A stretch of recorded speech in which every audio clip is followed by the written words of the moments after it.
Donc je pilote un projet de recherche qui s'appelle Conspiracy, qui est financé par l'Agence nationale de la recherche et qui associe 6 laboratoires français, donc 4 laboratoires de psychologie expérimentale et 2 laboratoires interdisciplinaires.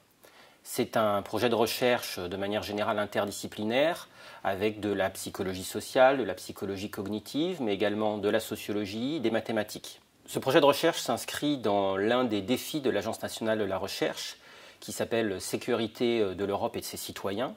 Et nous avons essayé de proposer une réponse à la montée notamment du processus de radicalisation avec le lien que l'on peut faire avec l'adhésion à des théories du complot. Donc ce projet Conspiracy s'intègre de manière beaucoup plus large dans une volonté des chercheurs en sciences humaines et en sciences sociales à se mobiliser sur la question des croyances conspirationnistes. On peut entendre par les conspirationnistes d'abord l'idée d'un groupe homogène. Or, ce n'est pas le cas. Les études le montrent bien, il n'y a pas un profil type, il n'y a pas un groupe de conspirationnistes versus un groupe de non-conspirationnistes. Ce que l'on sait jusqu'à maintenant, c'est que toute personne qui est en voie de radicalisation ou qui est radicalisée est un individu qui adhère à une vision particulière du monde. En l'occurrence, qui adhère à des théories du complot, à une vision conspirationniste du monde. Par contre, il faut faire attention, on ne peut pas dire l'inverse. Tout individu adhérant plus ou moins fortement à des théories du complot, bien heureusement, n'est pas un individu en voie de radicalisation. Donc ce projet de recherche qui s'étend sur 3 ans a un triple objectif. Le premier est à un niveau de recherche dite fondamentale. Nous allons essayer de clarifier les prédicteurs de l'adhésion aux théories du complot.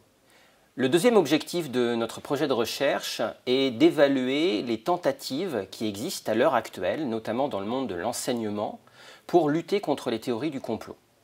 Le troisième objectif va être de proposer des programmes d'intervention. Pour ce faire, nous allons travailler à 2 niveaux. Un premier niveau va se situer en laboratoire, où nous allons tester de manière expérimentale certains programmes d'intervention, de lutte contre l'adhésion à ces théories du complot.